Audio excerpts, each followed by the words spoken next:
Alors, on se retrouve en l'an 177 dans un amphithéâtre à Lyon. Donc, pour les plus jeunes, c'est en France. C'est proche de là où moi j'ai grandi. C'est proche de là aussi où Stéphane et Hannah étaient pendant quelques années. Et dans cette année 170, donc ça remonte presque 2000 ans, il y avait une vague de persécution qui a frappé les chrétiens de la ville. Jetés en prison, puis livrés aux bêtes. Petite pause technique.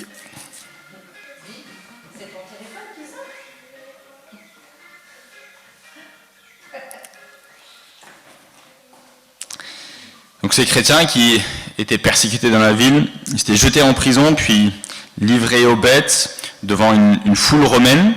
Ils auraient pu hurler contre leurs bourreaux, appeler à la révolte ou répondre à la violence avec la violence. Mais les récits de l'Église rapportent quelque chose de profondément marquant. Ces chrétiens finissent par mourir dans la foi. Certains sont livrés aux animaux sauvages, d'autres exécutés publiquement, et pourtant leur dernier souffle est souvent accompagné de prières.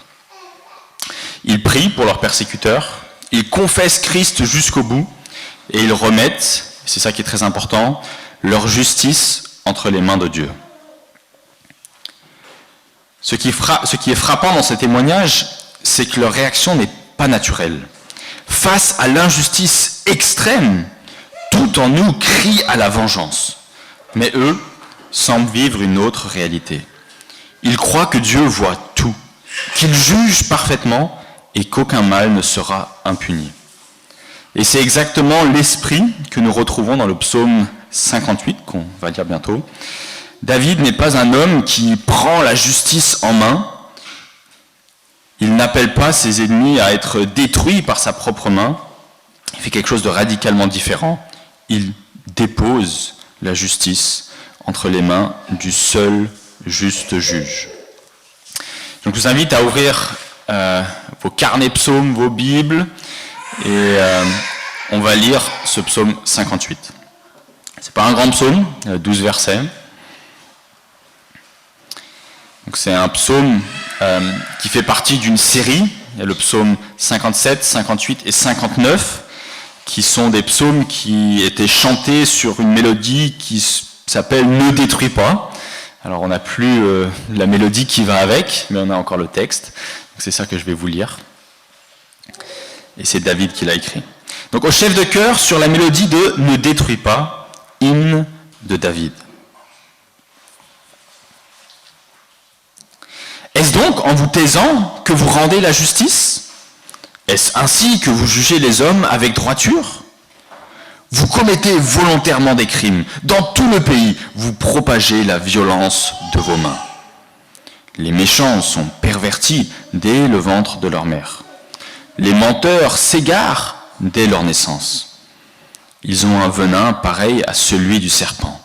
Ils sont sourds comme la vipère qui ferme son oreille pour ne pas entendre la voix des charmeurs du plus habile des magiciens. Ô Dieu, brise-leur les dents. Éternel, arrache les mâchoires de ces lions, qu'ils disparaissent comme l'eau qui coule, qu'ils ne lancent que des flèches émoussées, qu'ils soient pareils à la limace qui fond en s'avançant, qu'ils ne voient pas le soleil, comme l'enfant mort-né. Avant que vos marmites ne puissent sentir le feu de broussailles, qu'elles soient vertes ou sèches, le tourbillon les emportera. Le juste sera dans la joie, car il verra la vengeance. Il lavera ses pieds dans le sang des méchants. Et les hommes diront, oui, il y a une récompense pour le juste. Oui, il y a un Dieu qui exerce la justice sur cette terre. Alors, réjouissant. Et je suis sûr que certains d'entre vous se disent, mais Philippe, pourquoi tu as choisi ce psaume-là ? Il nous en reste encore 100 à étudier, et ça devrait faire partie des derniers psaumes. Tous ces psaumes imprécatoires devraient être les derniers sur notre liste. Ce sera été 2000... L'été déprimant. Exactement. Mais je me suis dit, il y a quand même un intérêt à à voir ces psaumes-là. Donc on va en voir un aujourd'hui, je viens de le lire. Et surtout, pour vous expliquer un peu le cheminement dans ma tête, c'est que ces psaumes, je ne sais pas comment c'est pour vous, mais c'est un peu les psaumes qu'on lit et on se dit, bah ok, je l'ai lu parce qu'il est dans la Bible, mais en vrai, je ne sais pas qu'est-ce qu'on peut en apprendre. On dirait qu'il y a juste David qui est énervé contre ceux qui le persécutent, mais pas vraiment de leçons qu'on peut en tirer. C'est un peu on pourrait dire des psaumes semi-inspirés, je crois pas ça, hein, mais voilà, des trucs qu'on peut pas vraiment savoir qu'est-ce qu'on en fait. Et du coup, je me suis dit, mais on est convaincu que toute l'écriture est inspirée et utile pour nous. Et donc la question se pose, mais en quoi ces psaumes-là sont utiles? Qu'est-ce qu'ils nous apprennent? Et donc c'est un peu pour ça qu'on veut étudier ces psaumes-là, pour que la prochaine fois, quand vous lisez des psaumes avec des versets comme ça, eh bien vous sachiez un peu comment les interpréter et qu'est-ce qu'on peut en tirer pour nous. Donc voilà, j'ai regroupé ça en 3 points du pourquoi étudier. Donc le premier, c'est, je l'ai déjà dit, hein, mais parce que toute l'écriture est inspirée, et donc ces psaumes-là aussi, et donc ils sont aussi utiles pour qu'on apprenne des choses. C'est aussi des psaumes qui nous aident à comprendre comment est-ce qu'on doit réagir face à l'injustice. Je pense qu'on a vraiment un modèle ici de David qui nous montre comment nous, dans notre vie, on devrait faire face à des injustices profondes. Et puis, vous allez le voir, c'est surtout le point principal, on va en apprendre beaucoup sur la justice de Dieu. Ce psaume est très clair sur la nature du péché et sur ce que mérite ce péché et voilà, le Dieu juste qui doit punir toute transgression, tout péché.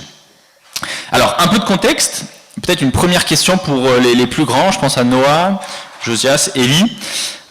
David n'avait pas toujours la vie facile, et notamment, il s'est fait plusieurs fois persécuter par des gens qui faisaient partie d'Israël. Est-ce que vous vous souvenez de certains de ces personnages ? Excellent, ouais. Alors je ne pense pas que David écrit ces psaumes-là lorsqu'il se fait persécuter par son fils, c'est sûrement par une autre personne. Est-ce que vous pensez à une autre personne qui en voulait à sa peau ?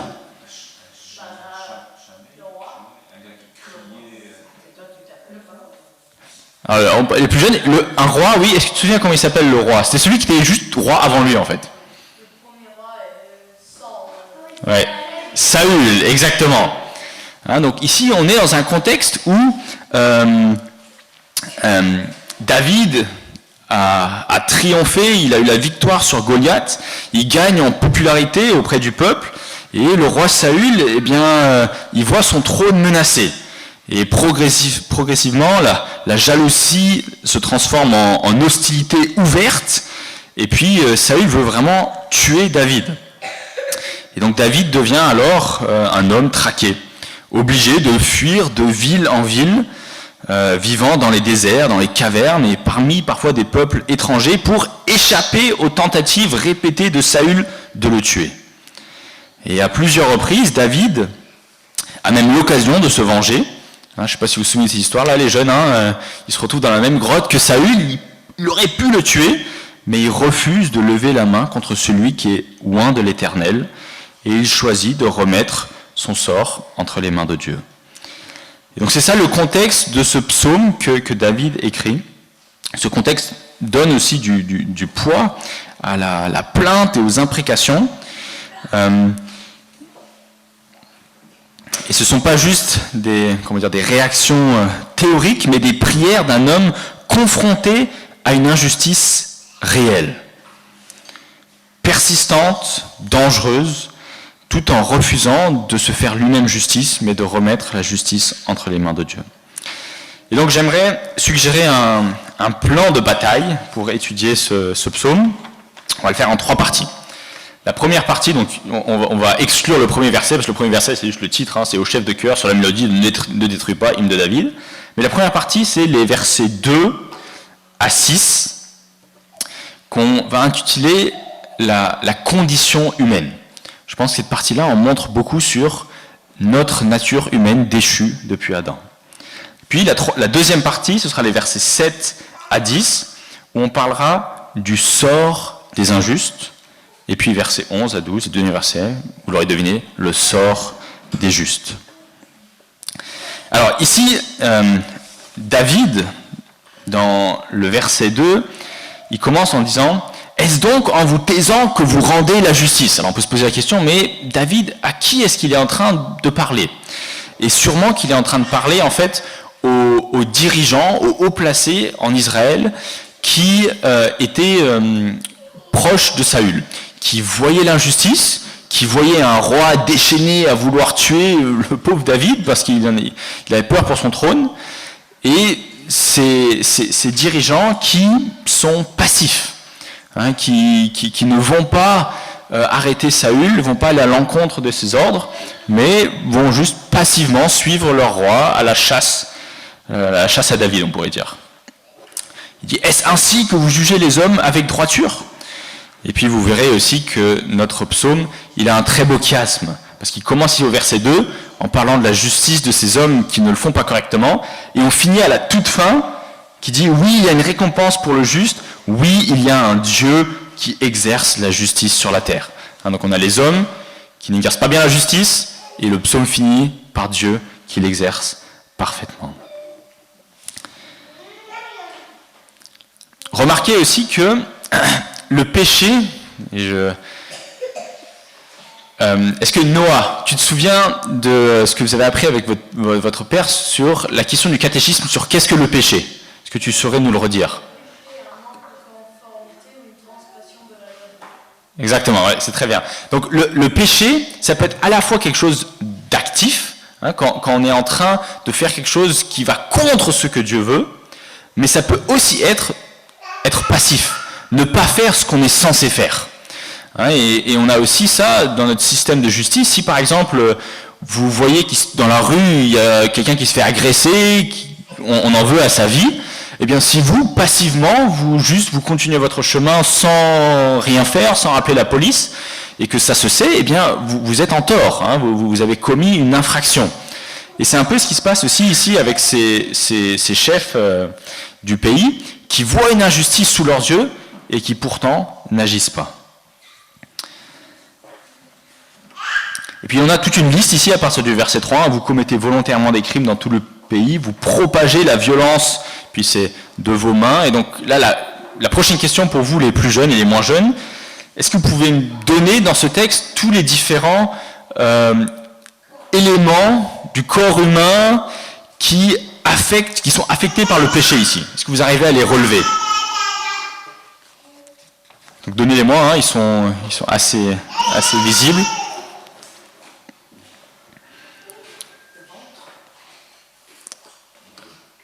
Oui, très bien, j'avais pas pensé à celui-là, mais c'est depuis le ventre de leur mère qu'ils sont pécheurs, exactement. Mais le péché, c'est très bien, Heidi, hein, touche les mains, exactement. Les oreilles, très bien.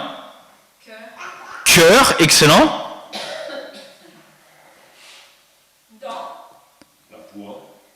Alors les dents, c'est un peu plus tard. Oui, la voix, exactement, hein, ce qu'on dit, ce qui sort de la bouche.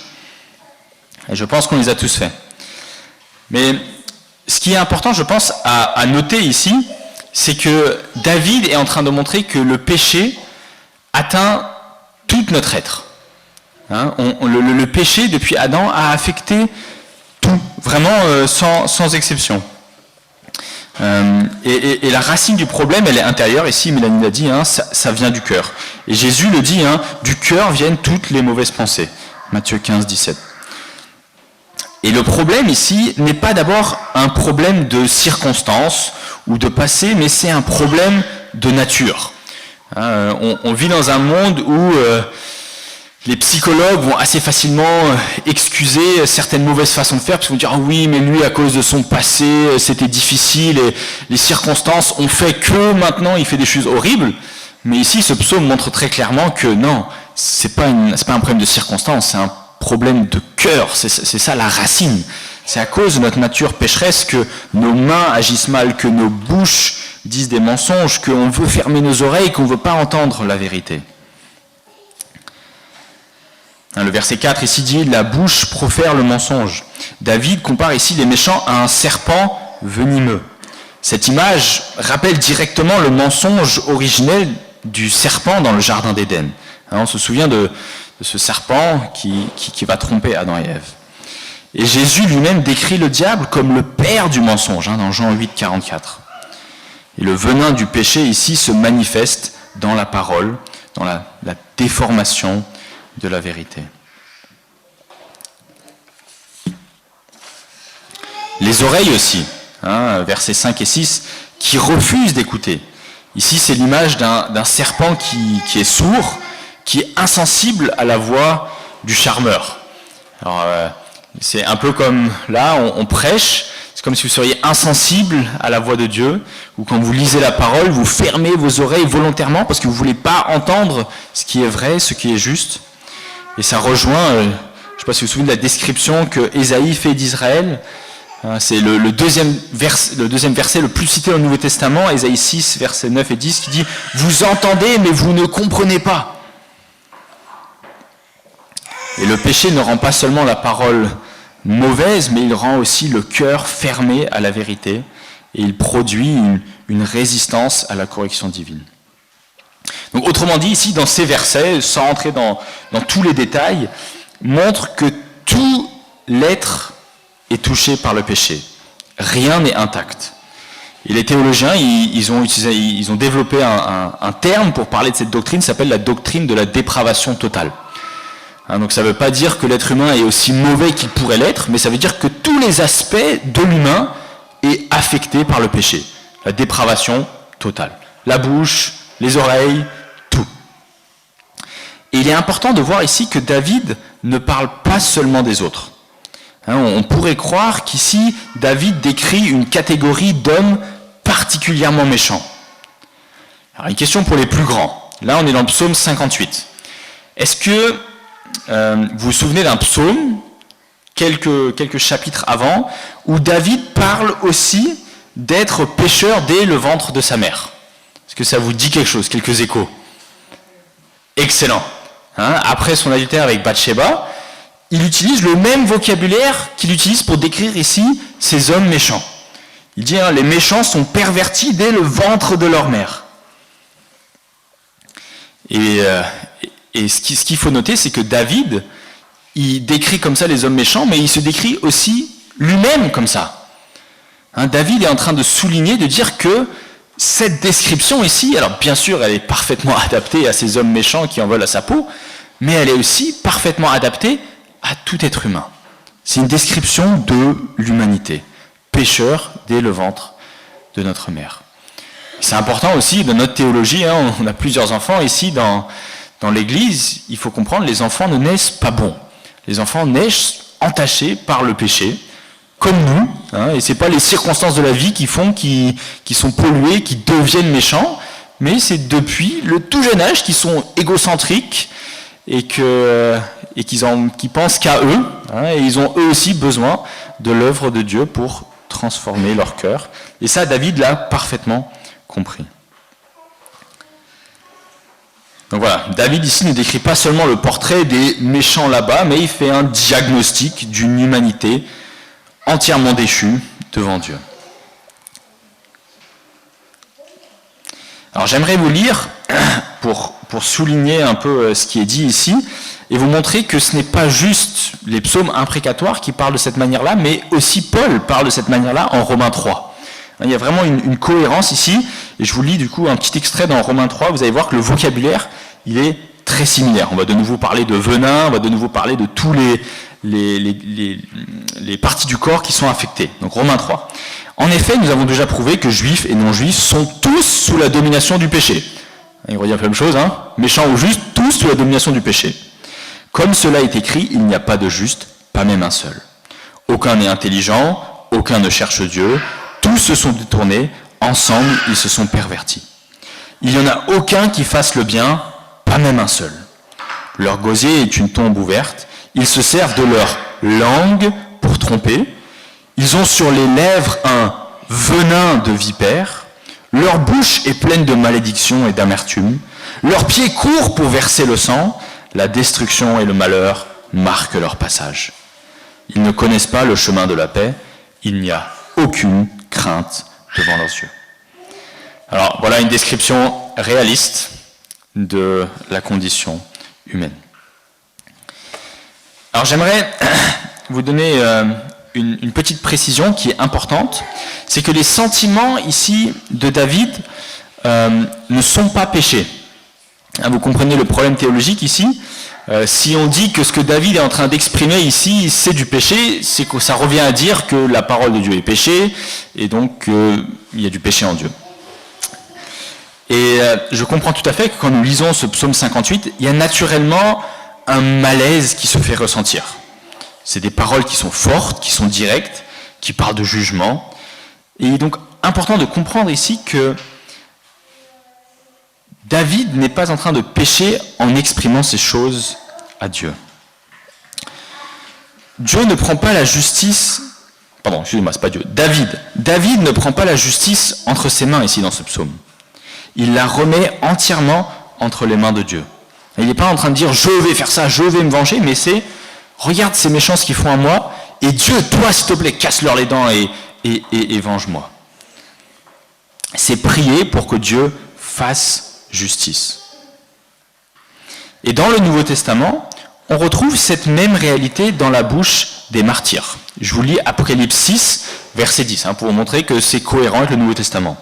Ils crièrent d'une voix forte en disant « Jusqu'à quand, Maître saint et véritable, tardes-tu à juger et à venger notre sang sur les habitants de la terre ?» Ces paroles sont prononcées dans le ciel, devant Dieu, et elles ne sont pas condamnées comme un péché, mais présentent ici le cri légitime de victimes de l'injustice, et expriment leur désir que Dieu enfin fasse justice.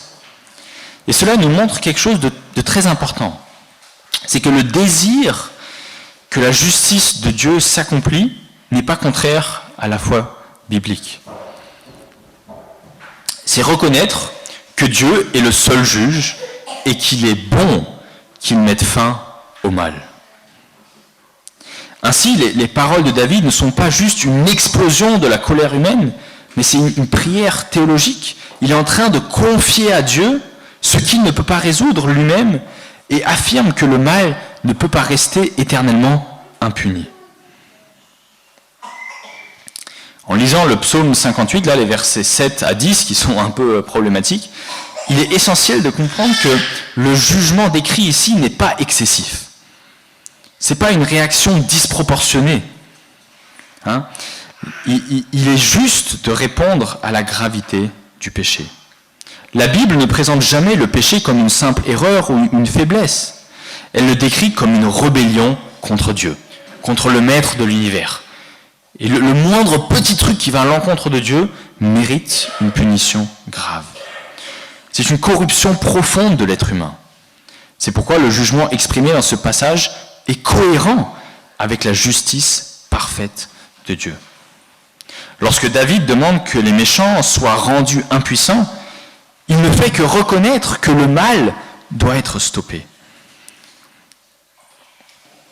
Le Nouveau Testament confirme, bien sûr, cette parole aussi, par un verset qu'on connaît très bien. Romains 6, verset 23, très simplement dit que le salaire du péché, c'est la mort. C'est ce qu'on voit dans ce psaume ici aussi. Juste, c'est un peu plus visuellement décrit, quoi. C'est pas aussi simple que Romains 6.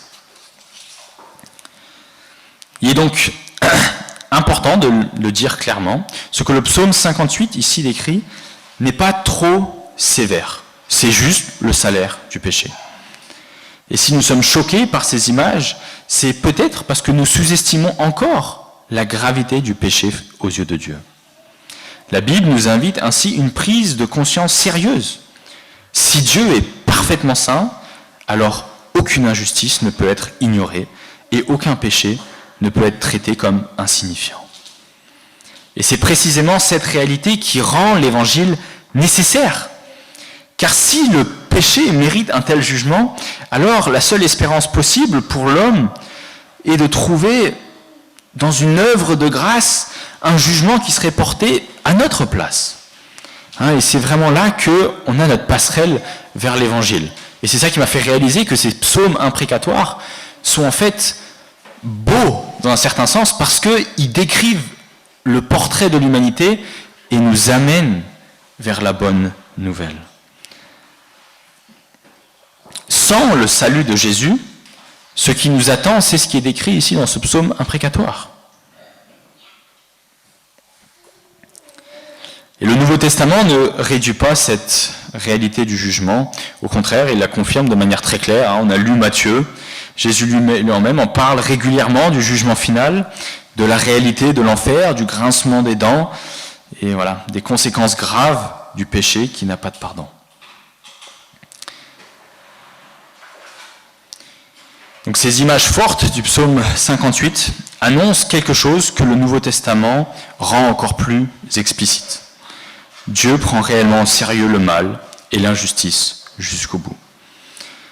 L'enfer n'est pas opposé à la justice de Dieu, elle en est l'expression finale. C'est le lieu où Dieu confirme le choix de ceux qui ont refusé sa grâce. Et je pense que c'est précisément ici que cette vérité rend l'évangile si précieuse. Car si la bonne nouvelle, c'est juste Dieu qui ignore le péché, bien, vous comprenez le problème. Dieu ne serait plus un Dieu juste qui est obligé de punir le mal.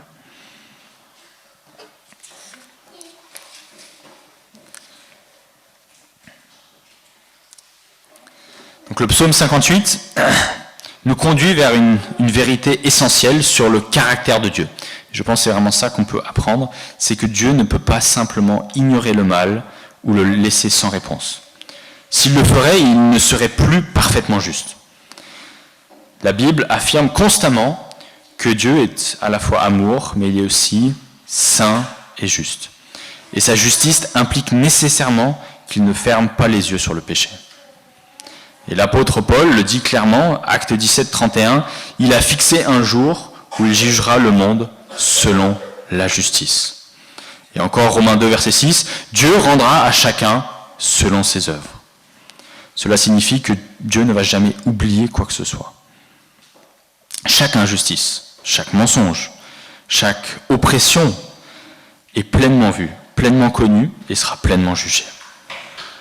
Dieu ne peut pas juste laisser le péché impuni sans renier sa propre nature.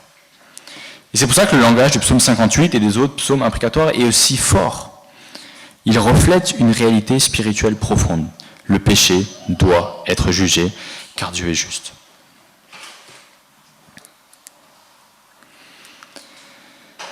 Mais je pense que vous le savez, la bonne nouvelle arrive, et celui qui n'a pas connu le péché, Jésus-Christ, je suis en train de citer 2 Corinthiens 5, 21, Dieu l'a fait devenir péché pour nous, pour que nous soyons justice de Dieu. À la croix, Dieu ne ferme pas les yeux, mais il juge réellement. Et il juge son Fils pour les péchés que nous avons commis. Et c'est ainsi que Dieu reste parfaitement juste, tout en offrant sa grâce aux pécheurs. C'est à la croix que le Fils de Dieu a été livré entre les mains, qu'il a été frappé, humilié, mis à mort, et surtout qu'il subit le jugement de Dieu contre le péché, pour nos fautes à nous, pour nos péchés. Et c'est ainsi que d'une manière spirituelle, on pourrait dire que c'est Jésus qui subit ces brisures. Ces brisures dont il est question ici, c'est Jésus qui les porte à la croix.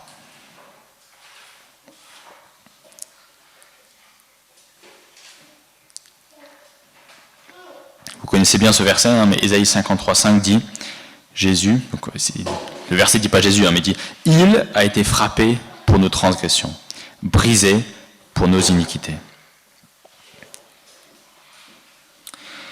Ce que le psalmiste demande pour les méchants, Christ l'a porté pour les pécheurs.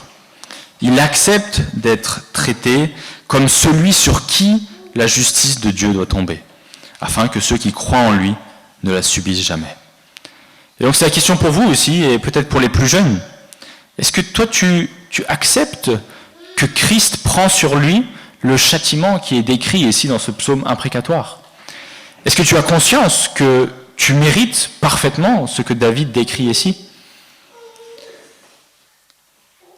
Et que notre seul espoir sur terre ici en tant que créature déchue depuis Adam, eh bien c'est d'avoir Jésus sur qui ces paroles imprécatoires tombent, pour que nous soyons vus comme justes devant Dieu.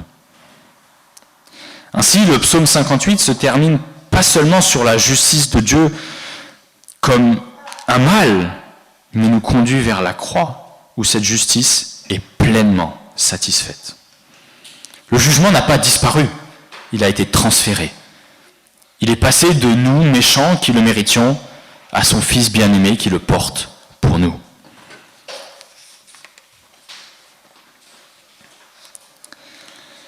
Donc je passe à notre troisième partie, les versets 11 et 12.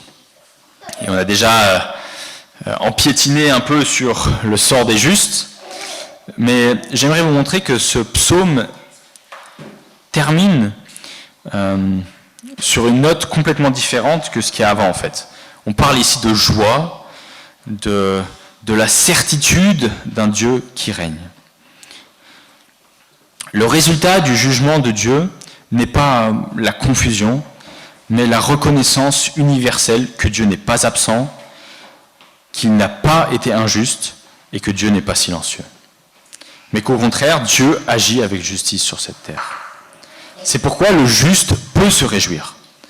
Non pas parce qu'il prend plaisir dans la destruction, mais parce qu'il voit enfin la vérité triompher sur le mensonge et sur tout le mal. C'est important à comprendre ça. David, ici, n'a pas un cœur qui se réjouit à voir ses adversaires souffrir. C'est pas ça qu'il y a dans le cœur de David, pas du tout. Ce qu'il y a dans le cœur de David, c'est qu'il veut voir que le mal, qu'il en soit fini. Et c'est la même chose dans ces martyrs dans Apocalypse 6.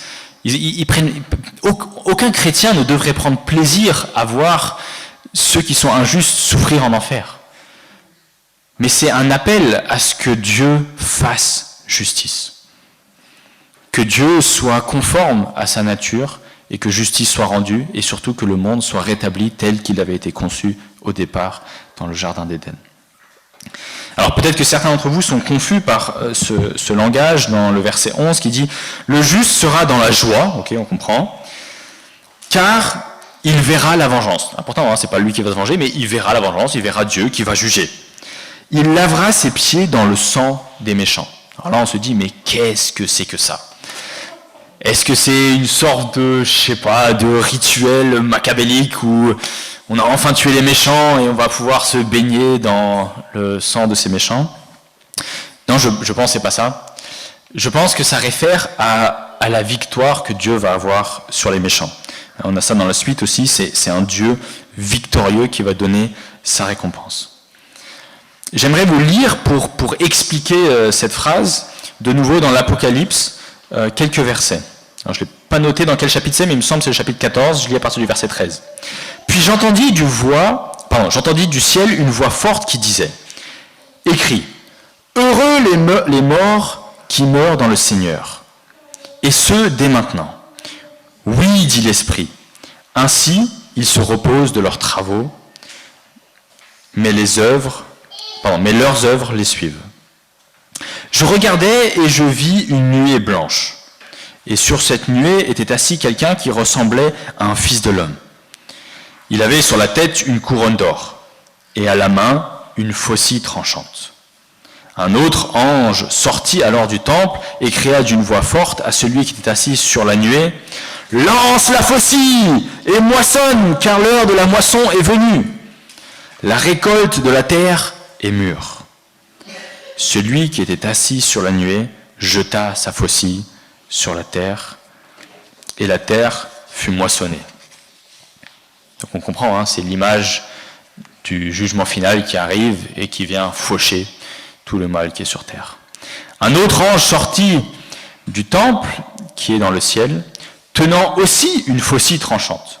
Puis un autre ange, qui avait autorité sur le feu, sortit de l'autel et s'adressa d'une voix forte à celui qui avait la faucille tranchante en disant « Lance ta faucille tranchante et vendange les grappes de la vigne de la terre, car ses raisins sont mûrs. » L'ange jeta sa faucille sur la terre, vendangea la vigne de la terre et versa cette vendange dans une grande cuve de la colère de Dieu. Le raisin fut écrasé dans la cuve à l'extérieur de la ville, et du sang en sortit, et monta jusqu'aux morts des chevaux, sur une étendue de 300 kilomètres. Je pense que vous comprenez l'image ici, c'est qu'il y a un jugement qui a lieu, il y a cette cuve de la colère de Dieu, dans laquelle le jugement est exercé, et cette bataille, cette guerre sur tout le méchant qui a et qui a toujours eu sur terre est tué, est mis à mort, et crée du sang. Et donc, en fait, ce sang dans lequel les justes marchent, c'est le sang des méchants, des conséquences du jugement de Dieu. Donc je pense que ici, quand David parle que le juste lavera ses pieds dans le sang des méchants, ça parle aussi de son expérience dans les combats, quand ils vont face aux Philistins, et que Israël gagne face aux Philistins. Les Philistins tombent et qu'il y a du sang par terre, bien, le juste n'est pas là en train de prendre plaisir à marcher sur les cadavres ennemis, mais c'est juste, c'est comme ça. Il y a eu une bataille et on se retrouve à marcher dans le sang des injustes qui ont subi les conséquences de leur péché. Et donc voilà, donc c'est pas un truc macabélique, c'est juste, le jugement a des conséquences et les méchants vont se retrouver avec leur sang par terre et les justes vont se retrouver debout, malheureusement, avec les pieds dans le sang de ces méchants. Et les hommes diront, je continue dans le texte, oui, il y a une récompense pour le juste, oui, il y a un Dieu qui exerce la justice.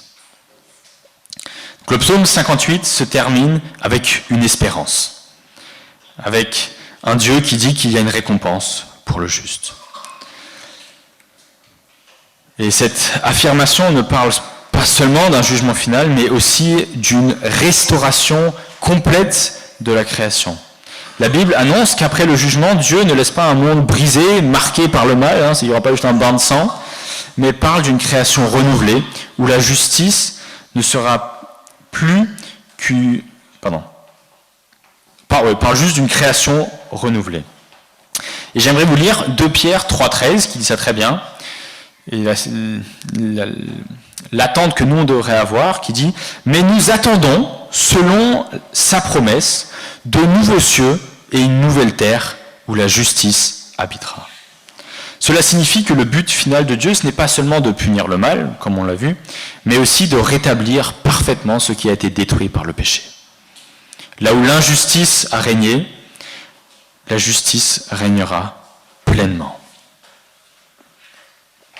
Et cette espérance est ancrée dans la victoire de Christ. Car celui qui a porté le jugement sur la croix, c'est aussi celui qui reviendra pour rétablir ce royaume où tout sera restauré. Et donc ainsi, le croyant aujourd'hui, nous, pouvons vivre avec une assurance profonde. Le mal n'aura pas le dernier mot. La souffrance ne sera pas éternelle. L'injustice ne sera pas définitive. Si aujourd'hui vous vivez dans des injustices, peut-être, j'allais dire à l'école, mais il n'y a pas grand monde qui va à Alex, si à l'école vous vivez l'injustice, si au travail vous vivez l'injustice, si vous vous sentez comme David, que vous êtes dans des situations d'injustice et que peut-être qu'il y a même des gens autour de vous qui juste ferment les yeux et que vous criez à Dieu, eh bien, j'aimerais vous encourager à la patience et être comme David. Criez à Dieu. Mais Dieu, s'il te plaît, fais justice. Mais sachez qu'un jour, tout sera restauré. Dieu prépare une terre restaurée où la justice sera visible, aimée et célébrée pour toujours. Et cette espérance devrait changer notre manière de vivre. Et nous appeler, comme je l'ai dit, à être patients, confiants, comme David est confiant dans ce psaume, et avoir une joie anticipée. Car ce que Dieu a promis, il l'accomplira pleinement et pleinement en Christ. Voilà, j'espère que cette exposition rapide du psaume 58 vous aide à mieux voir que quand David parle de la condition humaine, il parle à la fois des méchants, il le décrit très bien, mais il parle aussi de nous, et il parle de tout le monde. Et que il n'y a pas vraiment d'exagération dans le sort que méritent les méchants ici, parce que Dieu est juste, et il est parfaitement saint, et j'espère que j'ai pu bien le souligner, mais que aussi il y a espoir en Jésus-Christ et que Jésus a vaincu et on attend juste le jugement final où quelque part on se retrouvera comme David avec les pieds dans le sang, mais ça ne se finira pas là, on sera élevé à la droite de Dieu pour vivre dans un monde restauré. Et voilà, soyez rassurés les amis, si vous vivez l'injustice, Dieu ne va rien oublier. Et tout péché sera jugé, que ce soit ceux qui vont finir en enfer pour leurs fautes, ou que ce soit nous pour nos fautes, et dans ce cas-là, ça s'est passé à la croix, et c'est Jésus qui a subi cela. Je prie encore les amis, et on va pouvoir continuer. Oui Seigneur, merci pour ta parole. C'est vrai que toute ta parole est inspirée, et elle est utile pour nous enseigner, pour nous corriger, y compris ces psaumes imprécatoires. Et c'est bien des fois de se rappeler quelle est notre condition avant de parler de la grâce qu'on a eue en toi. C'est bien de se rappeler aussi que tu es un Dieu qui par nature est parfaitement juste et tu es dans l'obligation de juger le mal, sinon tu te renierais toi-même. Et Seigneur, on veut être dans une reconnaissance et une confiance extraordinaire envers toi, parce que nous savons que la punition que nous méritons, Christ l'a subie pour nous.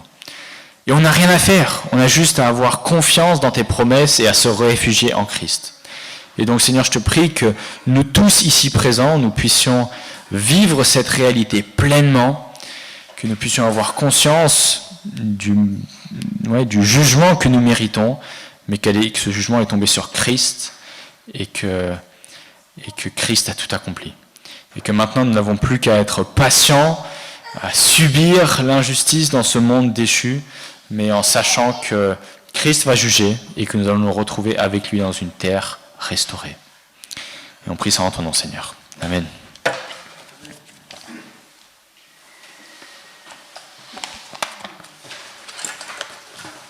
Le numéro 147, par la croix.